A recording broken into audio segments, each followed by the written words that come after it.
Hello dear student, आज की इस वीडियो में डिस्कस करने वाले हैं डी फार्मा सेकेंड ईयर का एक सब्जेक्ट है बायोकेमिस्ट्री एंड क्लिनिकल पैथोलॉजी। इस वीडियो में डिस्कस करेंगे बायोकेमिस्ट्री एंड क्लिनिकल पैथोलॉजी। इस वीडियो में मेनली डिस्कस करने वाले हैं इंट्रोडक्शन ऑफ द बायोकेमिस्ट्री, क्योंकि यहाँ पर चैप्टर 1 होने वाला है इस वीडियो में।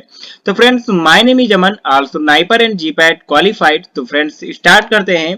सबसे पहले बात कर लेते हैं यहाँ पर introduction of the biochemistry.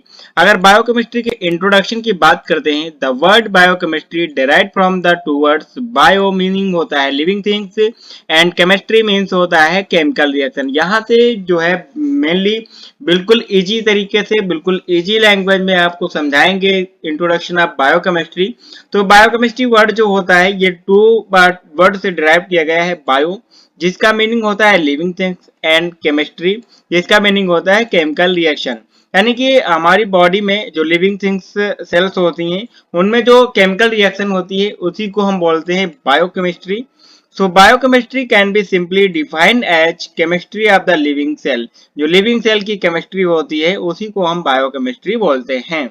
The term biochemistry was introduced by Carl Neuberg in 1903। 1903 में ये कार्ल न्यूबर्ग जो साइंटिस्ट थे, इन्होंने बायोकेमिस्ट्री को सबसे पहले इंट्रोड्यूस किया गया था। ठीक है। बायो मीन्स होता है लिविंग थिंग्स एंड केमिस्ट्री का मीनिंग होता है केमिकल रिएक्शन। जो लिविंग थिंग्स में केमिकल रिएक्शन होती हैं उसी को बोलते हैं बायोकेमिस्ट्री। आई होप तो आपको जो है बायोकेमिस्ट्री की डिफिनीशन समझ में आ गई होगी। नेक्स्ट बात कर लेते हैं बायोमोलिक्यूल्स। बायोमोलिक्यूल्स क्या होते हैं ये डिफिनीशन यहाँ पर समझते हैं, जो कि बहुत ज्यादा इंपॉर्टेंट है। The cell of living organism is composed of the few elements like carbon, hydrogen, oxygen and nitrogen etc. are called as the biomolecule। यानी कि हमारी बॉडी में जो लिविंग सेल्स होती हैं, लिविंग ऑर्गेनिज्म में कंपाउंड्स होते हैं जो कुछ एलिमेंट से मिलके बने होते हैं, लाइक जैसे carbon, hydrogen, oxygen and nitrogen, उससे मिलके ये कंपाउंड्स बनते हैं, उन्हीं को बोलते हैं बायोमोलिक्यूल्स। यहाँ पर बात करते हैं more than 10,000 to 1 lakhs biomolecules are present in human body but some them recognise. यानी कि हमारी बॉडी में जो बायोमोलिक्यूल्स हैं बहुत सारे प्रेजेंट हैं, बट सम जो होते हैं कुछ हमारी बॉडी के लिए बहुत ज्यादा इंपॉर्टेंट होते हैं। फॉर एग्जांपल बात कर लेते हैं lipids, nucleic acid, carbohydrate, protein, fats, ये सब हमारे लिए जो बायोमोलिक्यूल होते हैं काफी ज्यादा इंपॉर्टेंट होते हैं। यहाँ पर बात करते हैं ये जो कार्बन हो गया, जैसे कि हाइड्रोजन हो गया, ऑक्सीजन हो गया, नाइट्रोजन हो गया, इन सारे मॉलिक्यूल से बनके एक बड़ा मॉलिक्यूल बनता है जिसको बायोमोलिक्यूल बोलते हैं। लाइक जैसे यहाँ पर फॉर एग्जांपल कार्बोहाइड्रेट की बात कर लेते हैं, यहाँ पर कार्बन प्रेजेंट होता है, हाइड्रोजन प्रेजेंट होता है, ऑक्सीजन प्रेजेंट होता है, तो इससे मिलकर ये इतना बड़ा कंपाउंड बना। ठीक है, एक लार्ज मॉलिक्यूल होता है बायोमोलिक्यूल। ठीक है, तो इस तरह से बायोमोलिक्यूल बनते हैं। ठीक है, ये सब हमारी बॉडी में यानी लिविंग थिंग्स में पाए जाते हैं।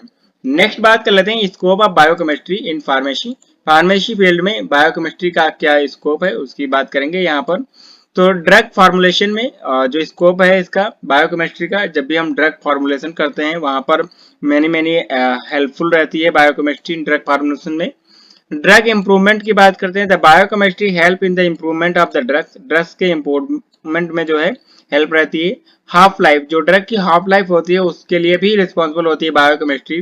The biochemistry help to know the half life of the drugs and biochemical test is perform to check how long drugs is stable on a given temperature.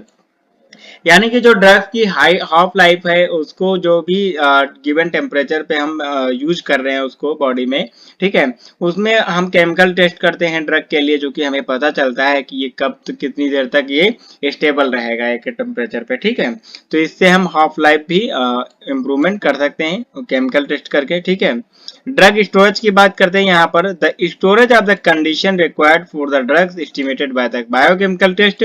जब भी हम ड्रग्स, कोई भी ड्रग्स जो होती है हमारे मार्केट में, जो भी ड्रग्स या फिर मेडिसिन कह सकते हैं जो प्रेजेंट होती हैं, उनको जो स्टोर करने के लिए हम कितने टेम्परेचर पे किस कंडीशन में स्टोर करना है, लाइक जैसे कोल्ड कंडीशन हो गई और हॉट कंडीशन हो गई, मीडियम कंडीशन हो गई, मीडियम टेम्परेचर पे स्टोर कर रहे हैं कोई भी ड्रग को, तो different type of storage condition में हम ड्रग्स को स्टोर करते हैं।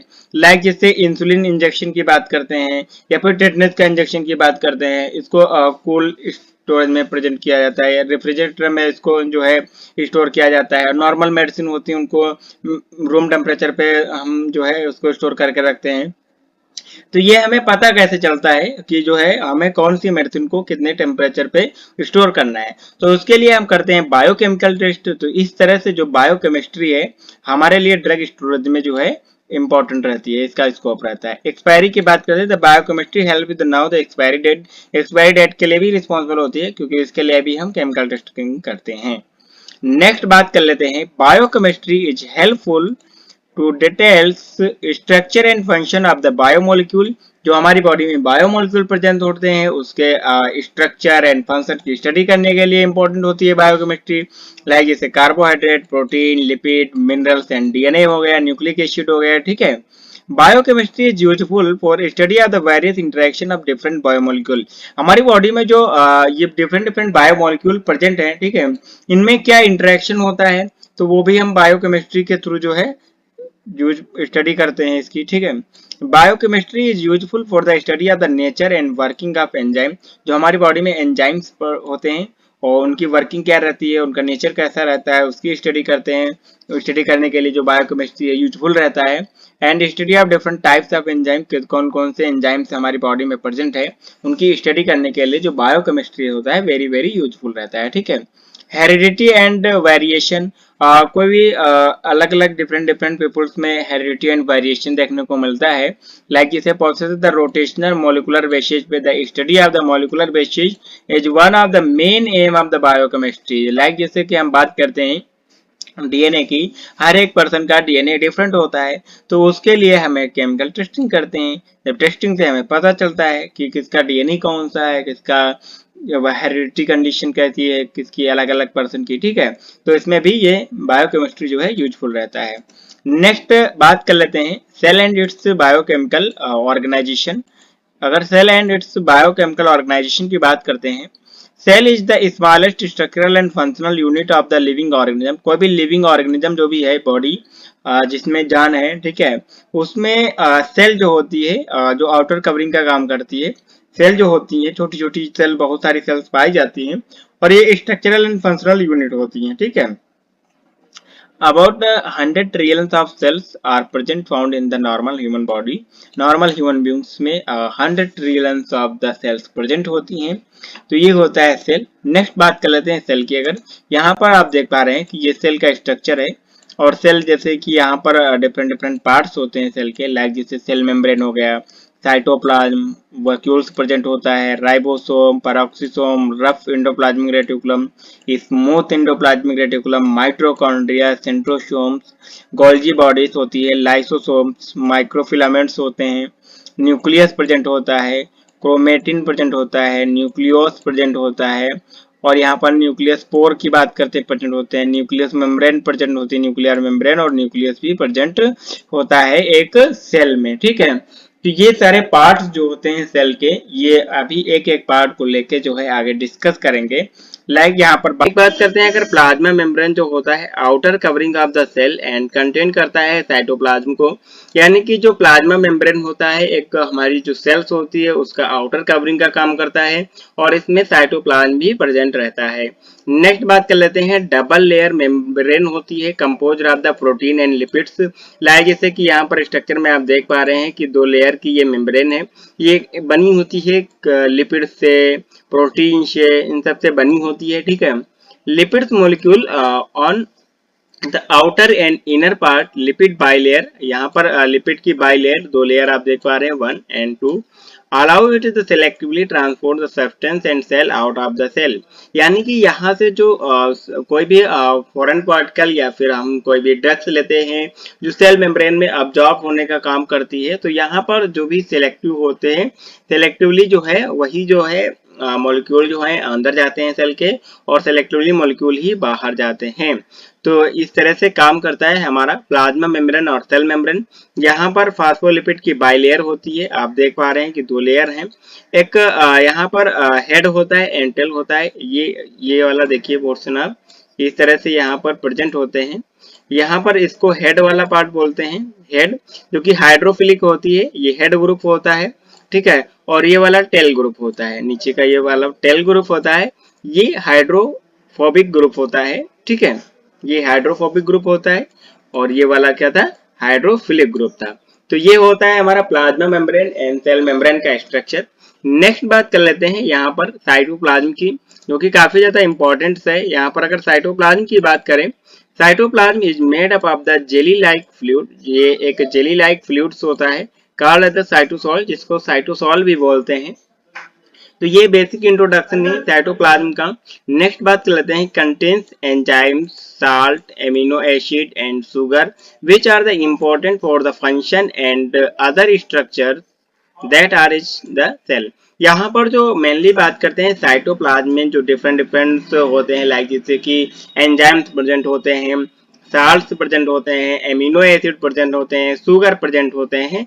ये इस तरह से यहाँ पर मॉलिक्यूल जो प्रेजेंट होते हैं, जो कि हमारी बॉडी में इंपॉर्टेंट फंक्शन प्ले करते हैं, रोल प्ले करते हैं, ये सारे, ये हमारा साइटोप्लाज्म है। ये एक सेल का स्ट्रक्चर है। यहाँ पर न्यूक्लियस प्रेजेंट है, राइबोसोम प्रेजेंट है, सेल मेम्ब्रेन भी प्रेजेंट है जो कि आउटर कवरिंग का काम कर रही थी, न्यूक्लियर मेम्ब्रेन भी प्रेजेंट है, न्यूक्लियस भी प्रेजेंट है।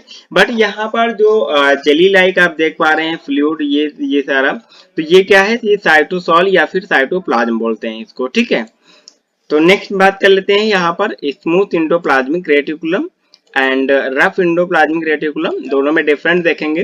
तो यहाँ पर सबसे बात कर लेते हैं SER, smooth endoplasmic reticulum does not have the any attached ribosome lipid production. यहाँ पर कोई भी राइबोसोम्स जो होते हैं अटैच्ड नहीं होते हैं, और ये क्या करते हैं, लिपिड प्रोडक्शन करते हैं और डिटॉक्सिफिकेशन का काम करते हैं, ठीक है। Play a role in the drugs and carbohydrate metabolism, ये क्या करते हैं, ड्रग्स जो भी होती है हमारी, वो जो भी इंटर करती है बॉडी में, और जो कार्बोहाइड्रेट होता है उसका मेटाबॉलिज्म में हेल्पफुल रहते हैं, ठीक है। नेक्स्ट बात कर लेते हैं रफ एंडोप्लाज्मिक रेटिकुलम। जो रफ एंडोप्लाज्मिक रेटिकुलम होता है contain the number of ribosome, ये राइबोसोम को कंटेन करता है, गिविंग द रफ अपीयरेंस, और ये रफ अपीयरेंस जो है देता है, ठीक है। यहाँ पर प्रोटीन प्रोडक्शन कराता है and particular for the export out of the cell, ठीक है, और साथ ही साथ एक्सपोर्ट अदर आउट सेल के बाहर जो है एक्सपोर्ट करने का भी काम करता है। यहाँ पर आप देख पा रहे हैं स्ट्रक्चर में ये वाला जो है स्मूथ इंडोप्लाज्मिक रेटिकुलम SER, ये पार्ट जो है आप देख पा रहे हैं कितना स्मूथ है, और ये क्या करता है, डिटॉक्सिफिकेशन और कार्बोहाइड्रेट के मेटाबॉलिज्म में काम हेल्पफुल रहता है, और इसमें राइबोसोम जो प्रेजेंट नहीं रहते हैं। नेक्स्ट बात कर लेते हैं RER यानी कि रफ इंडोप्लाज्मिक रेटिकुलम।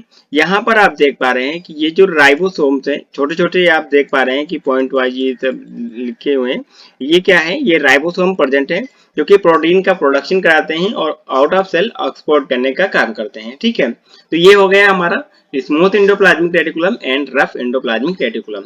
नेक्स्ट बात कर लेते हैं राइबोसोम।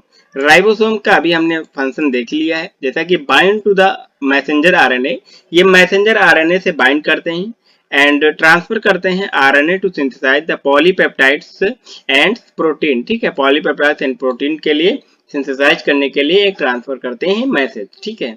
नेक्स्ट बात कर लेते हैं माइटोकॉन्ड्रिया, जो कि वेरी वेरी इंपॉर्टेंट है। लास्ट टाइम ये 3 मार्क्स में क्वेश्चन पूछा गया था सेमेस्टर AK2 का, जो भी हमारा BT बोर्ड का डिप्लोमा सेकेंड ईयर का एग्जाम हुआ था, उसमें माइटोकॉन्ड्रिया। अगर माइटोकॉन्ड्रिया की बात करते हैं, इसको power house of the cell, इसको पावर हाउस ऑफ सेल बोलते हैं। सारा का सारा पावर जो होता है यही जनरेट करता है, ठीक है। Which help to break down of the nutrient to produce the energy, जो भी न्यूट्रिएंट होते हैं, लाइक जैसे कि कार्बोहाइड्रेट की बात करते हैं, उसको ब्रेक डाउन करता है, और ये क्या करता है, एनर्जी को प्रोड्यूस करता है इन ATP के फॉर्म में, ठीक है। आपको क्लियर होगा, power house of the cell ATP generate कर रहा है ये एनर्जी के फॉर्म में, ठीक है। Mitochondria also contain the DNA, mitochondria एक पर्सनल DNA होता है इसके पास, which allow it the replicate and be use in the where of the necessary, जो कि खुद को रेप्लिकेट करने के लिए उसको यूज करता है, ठीक है। आप माइटोकॉन्ड्रिया का स्ट्रक्चर देख सकते हैं, स्ट्रक्चर भी काफी ज्यादा इंपॉर्टेंट है, स्ट्रक्चर भी बनाया गया है, पूछा गया है। यहाँ पर आउटर मेम्ब्रेन होती है और एक इनर मेम्ब्रेन होती है, प्रेजेंट होती है माइटोकॉन्ड्रिया में, ठीक है। एक मैट्रिक्स जैसा होता है, आप इस तरह से देख पा रहे हैं कि मैट्रिक्स है, और इनर मेम्ब्रेन आप इस तरह से देख पा रहे हैं, ठीक है। साथ ही साथ जो क्रिस्टी होता है, क्रिस्टी, ये बहुत ज्यादा पूछा गया है, ये क्रिस्टी आप देख पा रहे हैं, ये वाला पार्ट जो ये क्रिस्टी है, ठीक है। और राइबोसोम भी प्रेजेंट होते हैं। इंक्लूजन डीएनए भी प्रेजेंट होता है माइटोकॉन्ड्रिया के पास। तो ये होता है डीएनए माइटोकॉन्ड्रिया का स्ट्रक्चर। एंड अभी बात कर लेते हैं फंक्शन ऑफ माइटोकॉन्ड्रिया, जो कि काफी ज्यादा इंपॉर्टेंट है। It is the main site of the synthesis and storage of ATP. ATP की सिंथेसिस एंड स्टोरेज का काम करता है। It is the sites of the citric acid cycle, beta oxidation, urea cycle. यहाँ पर जो मेन पाथवे होते हैं जो कि एटीपी का जनरेशन करते हैं वो माइटोकॉन्ड्रिया के अंदर ही होते हैं, like TCA cycle, citric acid cycle, beta oxidation, urea cycle. ठीक है। It contain the special DNA and each self replicate. जैसा कि हमने पहले भी बात कर चुके हैं कि ये अपना खुद का डीएनए जो होता है कंटेन करता है और खुद से ये रेप्लिकेट भी हो जाता है। ठीक है। Mitochondria perform the main function of the conversion of transfer of the cellular energy. Cellular energy मतलब कि हमने जैसा कि बात किया अभी एटीपी, एटीपी का सिंथेसिस रिलीज करता है और इसको पावर हाउस ऑफ सेल भी बोलते हैं। ठीक है। तो आई होप तो आपको माइटोकॉन्ड्रिया क्लियर होगा एंड इसके फंक्शन स्ट्रक्चर। नेक्स्ट बात कर लेते हैं गोल्जी apparatus। अगर गोल्जी apparatus की बात करते हैं, it is the packed collection of the flat vesicle. एक आप देख पा रहे हैं कि ये पैक्ड और फ्लैट वेसिकल की तरह स्ट्रक्चर है इसका। ये प्रोटीन मॉडिफिकेशन एंड एक्सपोर्ट करने का काम करता है। It is located in the near of the nucleus. Nucleus के पास में ये लोकेटेड होता है। गोल्जी apparatus होता है ये एज अ पोस्ट ऑफिस की तरह काम करता है।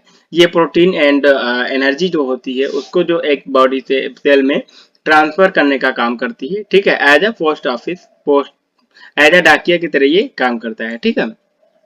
नेक्स्ट बात कर लेते हैं लाइसोसोम। लाइसोसोम कंटेन करता है enzyme that help in the with the digestion of the nutrient, जो कि हमारी बॉडी में जो भी न्यूट्रिएंट होते हैं उनको डाइजेशन करने में हेल्प रहता है। And breakdown of cellular debris and invading the micro organism like bacteria. उनको इन्वेडिंग होने से रोकता है, उनको ब्रेक डाउन करने का काम करता है जो भी हमारी बॉडी में न्यूट्रिएंट होते हैं। ठीक है। डाइजेशन करने का काम करता है लाइसोसोम। अगर लाइसोसोम के फंक्शन की बात करते हैं, it help for the intracellular digestion. जो इंट्रासेलुलर डाइजेशन होता है उसमें हेल्पफुल रहता है। आउटोलाइसिस के लिए, प्रोटीन का डिस्ट्रक्शन कराता है और फाइगोसाइटोसिस के लिए। ठीक है। फाइगोसाइटोसिस भी कराता है। अगर इसके स्ट्रक्चर की बात करते हैं तो यहाँ पर आप देख पा रहे हैं कि मेम्ब्रेन है और डाइजेस्टिव एंजाइम्स। जो लाइसोसोम होता है इसमें क्या होते हैं, डाइजेस्टिव एंजाइम्स प्रेजेंट होते हैं जो कि डाइजेशन में हेल्पफुल रहते हैं। ठीक है। तो ये हो गया हमारा लाइसोसोम। नेक्स्ट बात कर लेते हैं न्यूक्लियस। न्यूक्लियस की अगर यहाँ पर बात करते हैं, master control of the centre of the cell. ये सेल के सेंटर में पाया जाता है। जैसा कि हम पहले भी सेल के स्ट्रक्चर में डिस्कस किए थे, सेल के सेंटर में जो है न्यूक्लियस पाया जाता है और ये मास्टर कंट्रोल होता है, पूरी सेल को ये कंट्रोल करने का काम करता है। Give the commands of the cell to grow, divide and mature और डाई। यानी कि सेल डाई हो रही है, डिवाइड हो रही है, ग्रो कर रही है, मैच्योर हो रही है, तो वो सारा कमांड कौन कंट्रोल करता है, न्यूक्लियस। ठीक है। न्यूक्लियस कंटेन करता है जीन्स को, स्टोर करता है डीएनए को, deoxyribonucleic acid which is the determine the every aspects of the human anatomy and physiology। सभी डीएनए जो होता है सभी ह्यूमंस में डिफरेंट होता है। ठीक है। तो एक डिटरमाइन करने के लिए भी ये रिस्पॉन्सिबल होता है। ठीक है। आप न्यूक्लियस का स्ट्रक्चर देखिए, सेल न्यूक्लियस एनाटॉमी। आप न्यूक्लियर पोर होते हैं यहाँ पर प्रेजेंट है, देखिए आप। और न्यूक्लियर मेम्ब्रेन होती है जो न्यूक्लियस को प्रोटेक्ट करने का काम करती है। न्यूक्लियोप्लाज्म होता है और ये न्यूक्लियस का स्ट्रक्चर हो गया। ठीक है। ये भी इंपॉर्टेंस है, 2 मार्क्स में पूछा जा सकता है। यहाँ पर फंक्शन की बात करते हैं। Function of the nucleus control करता है सेलुलर एक्टिविटी। जैसा कि पहले भी जो भी सेल में एक्टिविटी होती है उसको कंट्रोल करने का काम करता है। ये डीएनए एंड आरएनए कंटेन करता है, साथ ही साथ प्रोटीन को भी कंटेन करता है जो न्यूक्लियस होता है। ठीक है। आरएनए हेल्प करता है जो कि प्रोटीन सिंथेसिस में, क्योंकि वो न्यूक्लियस में प्रेजेंट है और ये हेल्प कर रहा है प्रोटीन के सिंथेसिस में। डीएनए हेल्प करता है प्रोडक्शन ऑफ द क्रोमोसोम। जो भी क्रोमोसोम्स होते हैं हमारी बॉडी में उनको प्रोडक्शन करने में हेल्पफुल रहता है। Marker enzymes is DNA polymerase which is the sites of the DNA and RNA की सिंथेसिस के लिए रिस्पॉन्सिबल होते हैं। ठीक है। तो ये हो गया हमारा nucleus and function structure. I hope तो आपको क्लियर होगा। नेक्स्ट बात कर लेते हैं पेरोक्सिसोम। अगर पेरोक्सिसोम की बात करते हैं, यहाँ पर contain the oxidative enzyme which help in the lipid and destruction. जो लिपिड होता है उसके डिस्ट्रक्शन के लिए हेल्पफुल रहता है पेरोक्सिसोम। अगर पेरोक्सिसोम का स्ट्रक्चर देखिए, यहाँ पर लिपिड बाइलेयर होती है, एंजाइम्स प्रेजेंट होते हैं, क्रिस्टलाइन कोर होता है, ट्रांसपोर्ट प्रोटीन प्रेजेंट होती हैं। तो इस तरह से ये स्ट्रक्चर होता है पेरोक्सिसोम का। एंड ये क्या करता है, ऑक्सीडेटिव एंजाइम्स होता है, कंटेन करता है और लिपिड के डिस्ट्रक्शन के लिए रिस्पॉन्सिबल होता है। नेक्स्ट बात कर लेते हैं यहाँ पर सेंट्रियोल्स।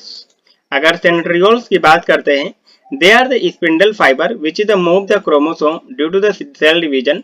जब भी सेल का डिवीजन होता है, ये क्या करते हैं, सेल स्पिंडल फाइबर की तरह होते हैं, ठीक है, और ये मूव करते हैं क्रोमोसोम ड्यू टू द, जब सेल डिवीजन होता है ये मूव करने का काम करते हैं, ठीक है, इधर से इधर आ गए, ठीक है, इस तरह से ये काम करते हैं। Centrioles are found in the pair and move the towards the pole, यानी कि एक पोल से जो है दूसरे पोल की तरफ मूव करते हैं opposite end of the nucleus when time for the cell division. Cell division के टाइम पे ये मूवमेंट करते हैं, ठीक है। तो ये होते हैं हमारे सेंट्रियोल्स। आप सेंट्रियोल्स के स्ट्रक्चर देख पा रहे हैं इस तरह से। यहाँ पर जैसे कि डॉटर सेंट्रियोल्स हो गया, माइक्रोट्यूब्यूल्स ट्रिपलेट प्रेजेंट होते हैं, सेंट्रियोल्स के पेयर हैं, ये पेयर में होते हैं, ऑलरेडी प्रेजेंट होते हैं, और मदर सेंट्रियोल होता है, ये एक दूसरे वन पोल टू अनदर पोल पे ये मूवमेंट करते हैं सेल डिवीजन के टाइम पे, ठीक है। यहाँ पर बात कर लेते हैं नेक्स्ट माइक्रोफिलामेंट एंड माइक्रोट्यूब्यूल्स की। Microfilaments and microtubules are rigid protein substances that form the internal skeleton and cell known as the cytoskeleton। ये इंटरनल स्केलेटल जो होता है सेल का, उसको फॉर्म करने का काम करते हैं, और इनको साइटोस्केलेटन भी बोलते हैं। ये स्ट्रक्चर होता है माइक्रोफिलामेंट एंड माइक्रोट्यूब्यूल्स का। नेक्स्ट यहाँ पर बात कर लेते हैं फंक्शन ऑफ सेल। यहाँ पर अलग अलग डिफरेंट जो ऑर्गेनल्स है सेल में, उनके फंक्शन की बात किया, उनके स्ट्रक्चर की बात किया, उनका इंट्रोडक्शन जाना हमने, और यहाँ पर ऑल ओवर सेल के फंक्शन की बात करते हैं। It involve the transport of molecule and out of the cell. ये जैसे कि सेल मेम्ब्रेन का फंक्शन था कि जो सब्सटेंस होते हैं, जो मॉलिक्यूल होते हैं, सेल के बाहर एंड अंदर जाने के लिए रिस्पॉन्सिबल होता था, उसको सिलेक्टिवली जो है ट्रांसपोर्ट करता था। It is the give the shape of the cell. एक ये शेप देता है सेल को, जो प्लाज्मा मेम्ब्रेन होता है। It cover and protect the cell and organelles. ये क्या करता है, जो सेल होता है एंड ऑर्गेनल्स होता है उसको प्रोटेक्ट करके रखता है। It help in the intracellular adhesive and communication. जो इंट्रासेलुलर एडेसिव एंड कम्युनिकेशन में हेल्पफुल रहता है cell. It form the channel of the ER. जो हमारा ईआर होता है उसको चैनल फॉर्म करता है। It form the boundaries to the cytoplasm. Cytoplasm के लिए बाउंड्री फॉर्म करता है। It can act in the physiological shape. ये एक फिजियोलॉजिकल शेप की तरह काम करता है, लाइक जैसे जो प्लाज्मा मेम्ब्रेन होता है वो एक फिजियोलॉजिकल शेप की तरह काम करता है। इसी तरह हम अगर सेल के फंक्शन की बात करें, यहाँ पर न्यूक्लियस के भी फंक्शन की बात कर सकते हैं, और माइटोकॉन्ड्रिया के भी फंक्शन की बात करते सकते हैं। तो वो सेल के ऑर्गेनल्स जो है उनके फंक्शन भी सेल के फंक्शन में लिख सकते हैं, ठीक है। तो ये था हमारा सेल्स और उसके बायोकेमिस्ट्री इंट्रोडक्शन, स्कोप। इन सारी चीजों को आपने एक बार अच्छे से अगेन देख लेना है।